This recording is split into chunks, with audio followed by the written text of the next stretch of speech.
Hello everyone, once again welcome back to Excellence Icon with a new video, and this video going to be very interesting because in this video we will be learning about the command words. आपके Cambridge International AS level and A level biology, chemistry and physics के लिए आपको जो questions में command words use किए जाते हैं usually same होते हैं. तो command words हम discuss करते हैं यहाँ पर, और उससे हमें benefit ये मिलेगा कि हमें पता चल जाएगा कि यार question में हमसे पूछा क्या है. command words की वजह से आपको ये पता चल जाएगा कि यार question पूछ क्या रहा है हमसे, और अगर किसी को नहीं भी आती ना इंग्लिश, या उसे ये नहीं पता कि क्वेश्चन में आंसर कैसे देना है, तो जो ये आपके कमांड वर्ड्स होते हैं ये आपको आंसर की तरफ पुश कर रहे होते हैं. ठीक है. The first thing is calculate. अब मुझे बताओ कि कैलकुलेट जब बात करते चलेंगे कि कोई क्वेश्चन है वो तुमसे कैलकुलेट करने का पूछ रहा है, तो तुम्हारे दिमाग में सबसे पहले क्या चीज़ आती है? पर्सनली मुझसे पूछो तो मेरे दिमाग में तो क्या आएगा कि यार मुझे कैलकुलेटर को उठाना है और कुछ नंबर्स दिए हुए और उन नंबर से कैलकुलेट करने हैं.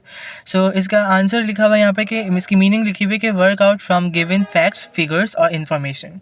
अच्छा, मोस्ट यूजुअली कैलकुलेट का वर्ड हम फिजिक्स में और केमिस्ट्री में यूज़ करते हैं. इसका मतलब नहीं बायोलॉजी में यूज़ नहीं होता, बायोलॉजी में भी यूज़ होता है. अब मैग्नीफिकेशन कैलकुलेट करते हो और भी बहुत सारी चीज़ें आप जैसे इनहेरिटेंस में कैलकुलेट करते हो, आप बायोडाइवर्सिटी में कैलकुलेशंस कर रहे हो. तो ठीक है, तो कैलकुलेट का मतलब है कि आपको कैलकुलेटर को उठाना है और न्यूमेरिकल्स के साथ प्ले करना है, यानी कि मल्टीप्लाई, डिवाइड, ये सारी चीज़ें. तो इसका मतलब आपको इसका मतलब ये कि आपकी मैथ्स अच्छी होनी चाहिए.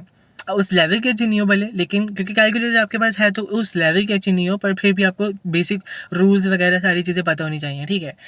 और कैलकुलेट का मतलब तो बिल्कुल सिंपल है, बच्चों वाला ही है ना. Second one is comment. मैं अगर तुम्हें कहूँ कि मेरी वीडियो तुम्हें अगर अच्छी लगी है तो नीचे कमेंट कर दो, कुछ समझ में नहीं आया तो नीचे कमेंट कर दो. तो इसका क्या मतलब है कि यानी कि तुम्हारे पास एक सेक्शन ओपन है, ठीक है, और उस सेक्शन में तुम जो है वो जो चीज़ तुम्हें पॉइंट बेसिकली कुछ नहीं समझ आया, ठीक है, तो तुम उस पर क्या करोगे कि तुम बोलोगे कि सर ये वीडियो आपकी मुझे समझ नहीं आया, मुझे ये पार्ट समझा दें. या फिर तुम बोलोगे कि ये वीडियो अच्छी है, ये वीडियो मज़ीद अच्छी होनी चाहिए, या सर ये वीडियो बहुत ही अच्छी है, इससे अच्छी कोई वीडियो नहीं है. मतलब तुम लोग अपने ओपिनियंस दोगे. ठीक है. Give an informed opinion. ठीक है. What does it mean basically informed opinion? Informed का मतलब और से समझ लेना. कमेंट का मतलब है कि तुम अपना कमेंट पास कर रहे हो, ठीक है, लेकिन वो कमेंट ऐसा नहीं होना चाहिए कि तुम उस चीज़ के लाइक, अगर देखो ऐसे सिनेरियो है, कोई ऐसा क्वेश्चन है जिसमें आंसर इसके अगेंस्ट है तो फिर उसके अगेंस्ट आंसर दो, अगर उसके फेवर में तो फिर उसके फेवर में आंसर दो. लेकिन कमेंट का बेसिकली मतलब होता है कि आपको जो वो आंसर इस तरह से देना है कि आप अपना ओपिनियन उसमें बेसिकली शेयर कर दो. कमेंट वैसे बहुत बहुत कम यूज़ होते हैं लेकिन होते हैं, ठीक है, और इसमें आपको बेसिकली अपने ओपिनियंस देने पड़ते हैं. लेकिन वो ओपिनियन आपके बिल्कुल ये नहीं है कि आउट ऑफ सिलेबस हो, आपको विद इन द सिलेबस रह के बात करनी पड़ती है. अगर आपको कोई क्वेश्चन दे रहे हो और उसका आंसर है कि आपको कमेंट ये देना है कि ये बहुत अच्छा है और ऐसा होना चाहिए, ताकि आइंदा आने वाले लोग इस चीज़ को अगर अप्लाई करेंगे तो बहुत बेनिफिट होगा और आगे जाके फिर और आसानी होगी. तो आपको यही कमेंट लिखना है, अपनी तरफ से नहीं बनाना कि नहीं ये नहीं होना चाहिए, यूँ इस तरह. आपको अपने ओपिनियंस इस तरह से देने जो कि इन्फॉर्म्ड हो, पर पक्की हो, बिल्कुल आपकी स्ट्रॉन्ग इन्फॉर्मेशन हो. ठीक है. If you talk about compare बच्चों वाले, बहुत बच्चों वाले. कंपेयर तुम बचपन से करते आए हो, सिमिलैरिटीज़ और डिफरेंस. ठीक है. यानी कि या तो वो तुम्हें कंपेयर करने में ये कह रहे हैं कि कंपेयर टू ऑब्जेक्ट्स, ठीक है, लाइक एनिमल सेल और प्लांट सेल को उठा लो, ठीक, या फिर कंपेयर वर्नी कैलिपर और माइक्रोमीटर, या compare the scalar quantities and vector quantities, ठीक है, या फिर compare the acid and alkalis. ठीक है. तो तुमसे कुछ भी कंपैरिजन पूछ ले, तुम्हें दो चीज़ें याद रखनी है. सॉरी, अगर वो तुमसे क्वेश्चन ये पूछ रहे हैं कि कंपेयर, तो इसका मतलब है कि आइडेंटिफाई और कमेंट ऑन सिमिलैरिटीज़ एंड और डिफरेंसेस. मोस्ट यूजुअली हम और पर नहीं जाते, हम एंड कहते हैं, यानी कि सिमिलैरिटीज़ एंड डिफरेंसेस. आपको बताने के उनमें कॉमन क्या है. भाई एनिमल सेल और प्लांट सेल में कॉमन है साइटोप्लाज्म, स्केलर और वेक्टर क्वांटिटी में कॉमन है मैग्नीट्यूड, ठीक है, और यूनिट्स भी कॉमन है. अल्कली और एसिड में क्या चीज़ें कॉमन है, ठीक है. ये सारी चीज़ें तुम्हें लिखनी है, पता होनी चाहिए, पढ़नी है, तुम्हें समझनी आनी चाहिए.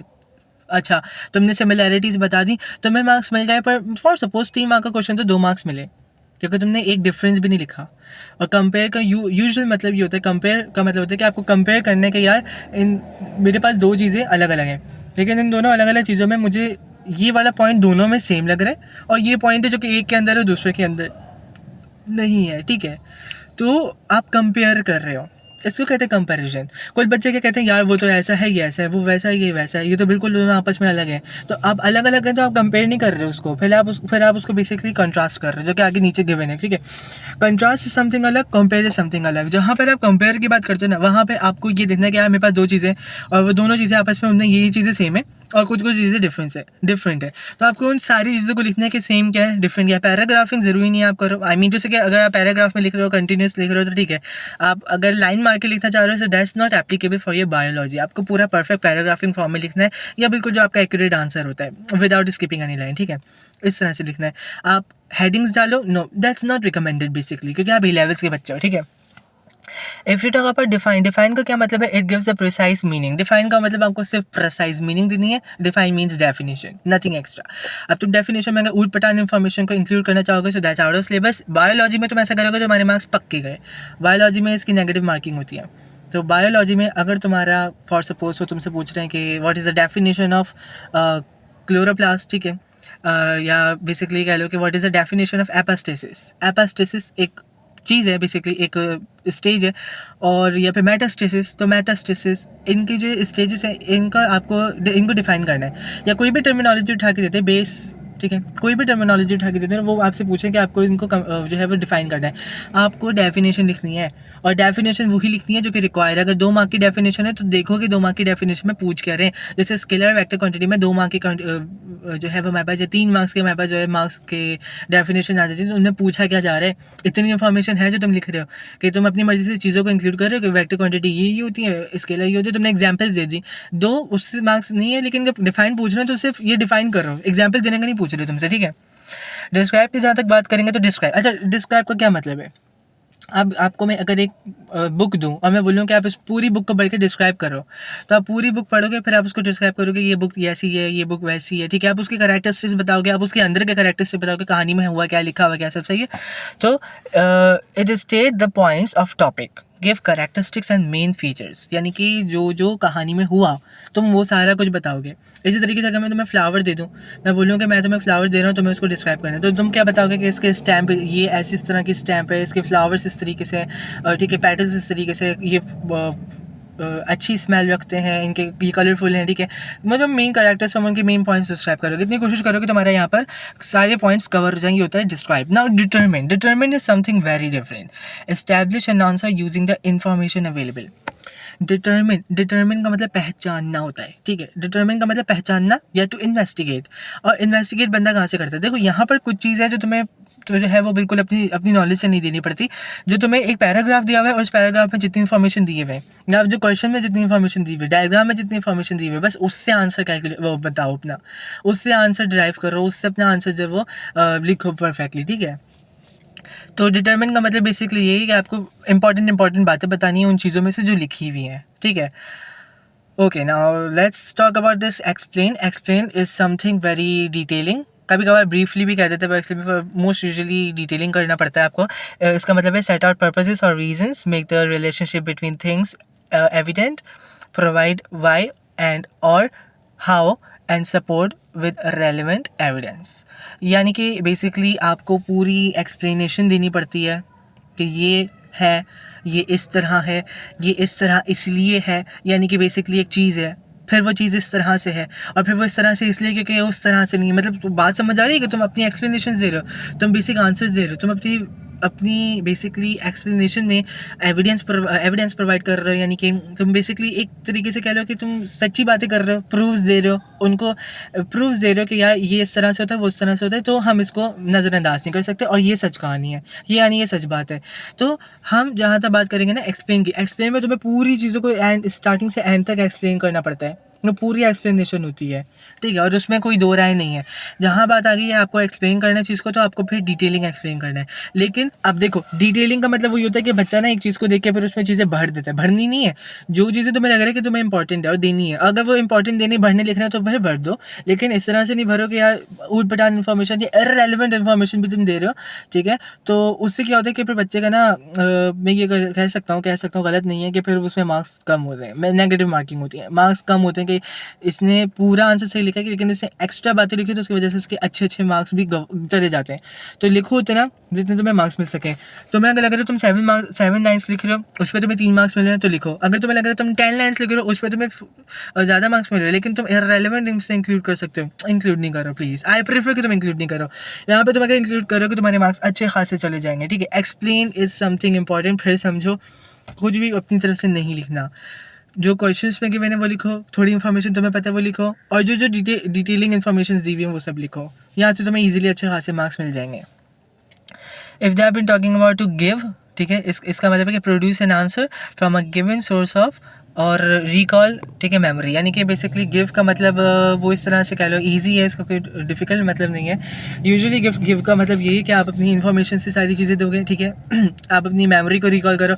आपने अभी तक जितना भी कुछ पढ़ा है, जो भी सिलेबस वगैरह में पढ़ा है, आपको उससे रिकॉल करना पड़ेगा। यानी कि आपने ये सारी चीज़ें पढ़ ली, आप ऑलरेडी पूरा सिलेबस पढ़ के आए, फिर आपने क्वेश्चन पढ़ा, क्वेश्चन में वो घुमाए फिरा के आपको भले दे, एक आपको सिचुएशन दे रहे हैं और वो कह रहे हैं कि गिव द आंसर या गिव द एक्सप्लेनेशन, या गिव, जब भी गिव का वर्ड आएगा तो इसका मतलब है कि तुम्हें बेसिकली जो आंसर देना है वो तुम्हें अपनी मेमोरी से भी देना है, सिर्फ क्वेश्चन से रिलेटेड नहीं देना। वो तुम्हें कहीं ना कहीं क्वेश्चन में, obvious in the paragraph, question में पैराग्राफ में तुम्हें कहीं ना कहीं हिंट देगा कि आंसर यहाँ से मिलता जुलता है, लेकिन की पॉइंट्स देगा, बस पूरी तुम्हें इन्फॉर्मेशन नहीं देगा कि इसका ये मतलब है, इसका वो मतलब है। लाइक तुम्हें साइटोप्लाज्म दे दिया, अब तुम्हें पता है कि साइटोप्लाज्म में क्या क्या ऑर्गेनल्स है। फिर अगर वो तुम्हें दे रहा है कि वो साइटोप्लाज्म जो है लाइक माइटोटिक सेल साइकिल होती है, तुम्हें पता है कि न्यूक्लियस की तरफ तुम्हें पुश करना चाह रहा है, तो वहाँ से वो चीज़ लॉजिकली आ गई। तो इन चीज़ों को फिर तुम अरेंज करोगे आपस में तो ईजी हो जाएगा सीन, ठीक है। Now let's talk about the identify. Identify का मतलब होता है नेम, सेलेक्ट और रिकॉग्नाइज। आइडेंटिफाई का मतलब वो ये पहचानना। डिटरमिन से थोड़ा डिफरेंट है आइडेंटिफाई, ठीक है। दो इज सिनोनिम पर स्टिल थोड़ा डिफरेंट कॉन्टेक्स्ट रखता है। आइडेंटिफाई का मतलब है आप चीज़ों को थोड़ा सा पहचानते हो। वो थोड़ी बहुत चीज़ें ऐसी होती हैं जो कि आपको पहचाननी पड़ती हैं, यानी कि आप इन्वेस्टिगेट करते हो, आप देखते हो ये मुझे आइडेंटिफाई द स्ट्रक्चर, ये कौन सा स्ट्रक्चर है भाई। अब तुम्हें अगर पता होगा, तुम एनिमल सेल तुम पढ़ के आए हो, तुम्हें पता होगा कि ये स्ट्रक्चर इस तरीके से यहाँ पर होता है। Identify the apparatus given to you. तो अगर तुम्हें एपरेटस तुम्हें पता होगा, पहचान होगी, तुम जानते हो, तुम फैमिलियर विद एपरेटस स्ट्रक्चर्स, तो फिर तुम आंसर भी दे सकते हो इसका आराम से, ठीक है। Justify something very I can say different from all, ठीक है। It support a case with evidence, any arguments या एविडेंस या आर्ग्यूमेंट। बेसिकली आप जो है किसी चीज़ को सपोर्ट करते हो, लाइक जस्टिफाई करो इस चीज़ को कि वेदर इट्स ट्रू और नॉट, ठीक है, या फिर justify that it is true. अगर वो तो खुद बताया कि ये स्टेटमेंट जो मैंने लिखी है मैं सच्ची है, जस्टिफाई करो तुम इसे, तो फिर आपको पूरी एविडेंस देनी पड़ती है, आपको पूरी एक्सप्लेनेशन देनी पड़ती है कि यार यही रीज़न है। डिटेलिंग नहीं है, मैंने फिर भी कहा कि पूरी एक्सप्लेनेशन का मतलब नहीं कि पूरा आंसर भर दो, पूरी लाइन्स भर दो, नहीं, जितनी भी लाइन्स आपको, क्योंकि ज़्यादा लाइन दी हुई होती हैं E2 में, तो एएस में भी आप अच्छी खासी लाइन दी हुई होती हैं, ये प्रैक्टिकल्स, सॉरी प्रैक्टिकल कह रहा हूँ, थ्योरी पेपर में। एमसीक्यूज़ में भी आपसे पूछा जाता है, लेकिन एमसीक्यूज़ के लिए नहीं, ये आपके बेसिकली थ्योरी पेपर के लिए कमांड वर्ड्स होते हैं, and for your practicals also. तो यहाँ पर आपको क्या करना है, यहाँ पर आपको आंसर देना है इस तरीके से कि आप जो है वो maybe this is justify whether or not. तो आप देखो कि अगर आपको सही लग रही है कि वो चीज़ है या वो कॉन्सेप्ट है, वहाँ वो आपको कॉन्सेप्ट इन्वेस्टिगेट करते हैं। अगर ये चीज़ है और ये चीज़ इसका कॉन्सेप्ट है, तो फिर आंसर लिखो। अगर तुम्हें लग रहा है कि ये चीज़ इसका कॉन्सेप्ट नहीं है, मतलब ये जो कॉन्सेप्ट है ये उससे बिल्कुल अगेंस्ट है और ऐसा कुछ पॉसिबल हो नहीं सकता, तो फिर लिख दो कि no it's not possible. Justify करो उस चीज़ को, सिर्फ ये नहीं लिखो कि नहीं हो सकता, हो सकता है। आप एक्सप्लेनेशन दो, आप बताओ कि इस वजह से ही नहीं हो सकता या इस वजह से हो सकता है। आप जो कह रहे हैं कि आपका आंसर सही है, तो मैं जस्टिफाई करता हूँ कि इसलिए सही है क्योंकि ये होता है वो होता है, ठीक। तो अपनी एक्सप्लेनेशन दो, अपनी मेमोरी से भी देनी पड़ेगी, सही है। Alright, now predict is also very amazing for me. Predict मुझे अच्छा लगता है, ठीक है।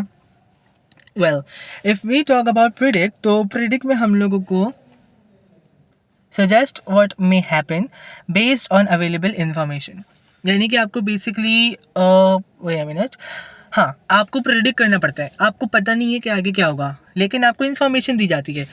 लाइक फॉर सपोज मैं अगर एक क्वेश्चन दूँ आपको कि एक बंदा है, उसने एपरेटस को यूज़ किया टू सेटअप, ठीक है, यानी कि उसने इस वाले एपरेटस को यूज़ किया है जिसकी प्रिसिशन इतनी है, और उसके बाद वो इस ऑब्जेक्ट को मेजर कर रहा है, ठीक है, और फिर ये सारी चीज़ें निकाल दी हैं। अब आप प्रेडिक्ट करो कि क्या आंसर सही आएगा, तो आप कहोगे कि नहीं, क्यों? Like I know that this is not the perfect question, लेकिन मैंने तरफ से बच दिया आपको। फॉर सपोज प्रेडिक्ट करो कि इसका आंसर सही है या नहीं आएगा, आप बोलोगे कि नहीं आएगा। What is the reason behind it? Basically इसका रीज़न बिहाइंड इट ये है कि आपने जो प्रेडिक्ट किया है वो ये किया है कि वो जिसने जो एपरेटस यूज़ किया है वो गलत है। वो डायमीटर के लिए जो एपरेटस यूज़ कर रहा है वो सूटेबल ही नहीं है, ठीक है। वो मीटर रूल को यूज़ कर रहा है फॉर मेजरिंग द डायमीटर, जबकि वो माइक्रोमीटर, स्क्रू गेज से या वर्नियर कैलिपर से मेजर हो सकता है। तो फिर जब वो 2 से मेजर हो सकता है तो वो स्केल से क्यों मेजर कर रहा है, ठीक है। तो जब more accurate apparatus are over there, तो फिर आपको उसको जो है वो प्रेडिक्ट करना पड़ता है। अच्छा, ये तो मैंने दे दी फिजिक्स की, क्योंकि मैंने प्रेडिक्ट में ये सोचा था कि फिजिक्स में मैं आपको कौन कौन सी एग्जाम्पल्स दे सकता हूँ। उसके अलावा if I want to say कि predict like something related to biology, अगर बायोलॉजी, क्योंकि बहुत क्वेश्चन बायोलॉजी कैसे बनते हैं, कि बायोलॉजी में आपको प्रेडिक्ट का वर्ड ज़्यादा यूज़ किया जाता है कि अगर कोई आपको सिनेरियो दे दे कि ये हुआ है वो हुआ है, और इस तरीके से जो है पूरा वो सिनेरियो दे दे कि एक बंदे को डायग्नोस किया और फिर उसमें से ये वाली बीमारियाँ निकली, फिर उसका ट्रीटमेंट इस तरह से कर रहे हैं, तो क्या आप प्रेडिक्ट करें कि ये आंसर सही है या आगे क्या होगा, ठीक है। वो कुछ भी कह सकते हैं कि, या वो ये कह सकते हैं कि ये सब हुआ है और इसका कंक्लूजन ये बना है, ठीक है, लेकिन उन्होंने 2-4 चीज़ें नहीं बताई हुई, तो आप प्रेडिक्ट करें कि ऐसी क्या-क्या चीज़ें जो कि उसमें मौजूद होंगी, ठीक है। मतलब वो बेसिकली आपको जस्ट आपको खुद जो है वो अपना आंसर प्रेडिक्ट करना पड़ता है, आपको सजेस्ट करना पड़ता है कि आगे क्या होगा। लेकिन ये सब जो भी आपको सजेस्ट करना पड़ता है ना, अपनी नॉलेज से नहीं करना पड़ता। यहाँ पर प्रेडिक्ट का मतलब समझो कि प्रेडिक्ट जहाँ पे भी आएगा ना, पी प्रेडिक्ट, वहाँ पर इसका मतलब है कि तुम्हें अपनी नॉलेज से कुछ नहीं देना, पेपर में जो गिवन है उससे देना है। ये बात भी बहुत इंपॉर्टेंट है। ऑन अवेलेबल इन्फॉर्मेशन, बच्चा अपने पीछे दिमाग लगा रहा होता है, यार अच्छा ये कॉन्सेप्ट है, इसमें ये करेंगे तो वो जाएगा, वो करेंगे तो जाएगा, और क्वेश्चन नहीं पढ़ता सही से, या अगर पढ़ भी ले तो उसमें से आंसर नहीं देता। वो कहता है कि यार अगर उसने ये किया था तो ये भी तो पॉसिबिलिटी थी, पर जब लिखा हुआ नहीं है तो नहीं लिखा हुआ, ठीक है। So that's basically what I mean to say. और ये आपको स्ट्रेटजी अप्लाई करनी है। show that it basically means that provide structured evidence that leads to a given result. Show that the answer is this, show that the result would be this. तो आपको proof करना है कि इसका result ये बन रहा है, ये पूरा एक्सप्लेनेशन देगा आपको कि इसने ये किया वो क्या ये किया, आखिर में इसका रिजल्ट ये बना है। तो आपको शो दैट यानी कि आपको बताना है कि कैसे बना। तो अब ये आपकी थोड़ी सी थिंकिंग है, यहाँ पर आपको खुद सोचना पड़ता है, सिर्फ इन्फॉर्मेशन काफ़ी नहीं है, आपको खुद दिमाग लगाना पड़ता है कि यार ऐसा क्या होगा कि उसकी वजह से जो क्वेश्चन है उसमें उसने ऐसी स्ट्रेटजी अप्लाई की है, उसने ऐसा पाथवे चुना है कि उसके बाद उसका जो रिजल्ट है वो इस तरह से बन रहा है, तो उसने क्या किया होगा।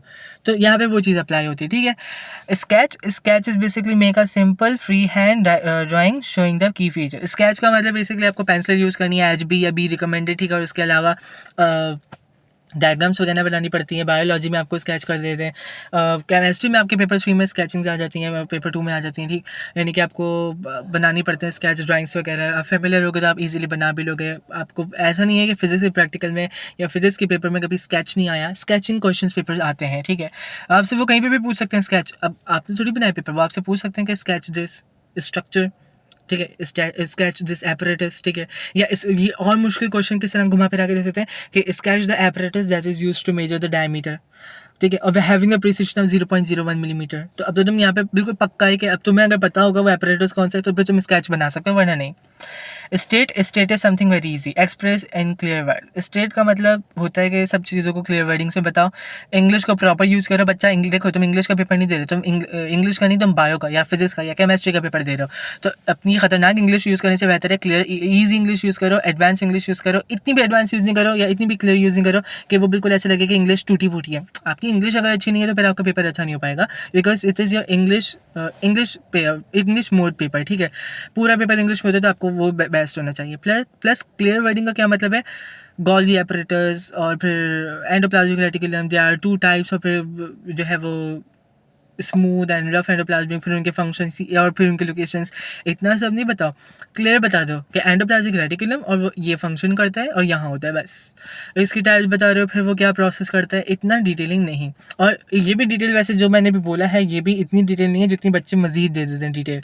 तो अपनी जो है वो क्लियर वर्डिंग्स में आंसर्स दो। स्टेट, अगर एग्जामिनर को लगा कि तुमने सही से स्टेट नहीं किया, वो आंसर तुमने सही से नहीं दिया हुआ, तो वो मार्क्स काट देगा, ठीक है। Last thing is suggest. Okay, अभी तुमने ऊपर पढ़ा था कि ऊपर मैंने तुम्हें एक पॉइंट बताया था which was also saying that you need to suggest, ठीक है। और वो था प्रेडिक्ट, कि आपको सजेस्ट करना है कि आगे क्या होगा, ठीक है, what may happen on the available information. Suggest में क्या, apply knowledge and understanding to situation where there are a range of valid responses in order to make proposals, ठीक है। बेसिकली प्रेडिक्ट और सजेस्ट, जहाँ तक मैं बोलूँ तो ऑलमोस्ट सेम है, क्योंकि सजेस्ट में बेसिकली आपको सजेशन देनी पड़ती हैं, आपको सजेस्ट करना पड़ता है इसका आंसर ये, इसका आंसर ये नहीं है, ठीक है, और ये है या ये नहीं है, और वो किन की बेसिस पे वो सारी चीज़ें आपको बतानी पड़ेंगी कि यार मैं सजेस्ट करता हूँ कि इसका आंसर ये है और इसका आंसर वो नहीं है, और इसका आंसर ये भी इसलिए है क्योंकि ये हुआ था तो फिर वो हुआ था, तो उसकी वजह से फाइनल आंसर मेरा ये बन रहा है। तो आपको सजेस्ट करना है, और सजेस्ट और प्रेडिक्ट दोनों में आपको पॉसिबल बेस्ट आंसर्स देने होते हैं, पॉसिबल बेस्ट आंसर्स देने होते हैं प्रेडिक्ट और सजेस्ट में, क्योंकि यहाँ बच्चा स्टक होता है टू बी ऑनेस्ट, ठीक है। एक चीज़ यहाँ पर नहीं लिखी, I do not know why, contrast remaining है, यहाँ पर वो नहीं लिखा हुआ। कॉन्ट्रास्ट भी इंपॉर्टेंट होता है भाई। कॉन्ट्रास्ट का बेसिकली मतलब है कि आपको कंपेयर करना पड़ता है। कॉन्ट्रास्ट और कंपेयर में यही सेम है। कॉन्ट्रास्ट में बेसिकली और कंपेयर में, दोनों में चीज़ें में ये सेम है कि दोनों में आपको जो है वो आइडेंटिफाई करना पड़ता है कि जो दो स्ट्रक्चर्स आपको दिए हुए में सिमिलैरिटी क्या और डिफरेंसेस क्या है। So I hope that this command words are still clear. अगर कभी भी कोई भी कन्फ्यूजन हो, अगर तुम्हें पूरी वीडियो समझ नहीं आए तो दोबारा से रिवाइंड करके देख लो। और अगर वीडियो समझ में आ गई है so do subscribe the channel and do not forget to click on the bell icon. और also do follow on Instagram, please अभी फॉलो करो इंस्टाग्राम पर जाकर। लास्ट भी मुझे 1000 सब्सक्राइबर्स चाहिए, फॉलोवर्स चाहिए, ठीक है। और यहाँ पे तो 1000 सब्सक्राइबर्स हो गए तभी जाके मैंने इंस्टा खोला है। Please also follow on my WhatsApp channel and my Facebook page. And yup, अगर कोई क्वेश्चन है तो पूछ सकते हो, ऑनलाइन क्लास रिक्वायरमेंट बता सकते हो, कुछ भी, क्या कोई भी XYZ कोई भी इशू है कमांड वर्ड से रिलेटेड तो मुझे बता सकते हो, ठीक है। Nothing extra I want to say, that's all. और मजीद इन्फॉर्मेशन और वीडियोस भी आती रहेंगे तो यहाँ पे पॉकेट गाइड से रिलेटेड, तो उसके लिए लाजमी सब्सक्राइब करना। अपने आप को ऑर्गेनाइज रखो, पैनिक मोड ऑन नहीं करो, पढ़ाई स्टार्ट करो और पास पेपर जब सॉल्व करो। अब तुम वेरीफाई हो चुके हो कि तुम्हें ये सारे कमांड वर्ड्स आते हैं, तो जब पास पेपर्स करो तुम अप्लाई करो और देखना अब इंशाल्लाह तुम्हें कोई कंफ्यूजन नहीं होगी, इजीली तुम पेपर सॉल्व कर लोगे। So yup, let's here, see you in the next video.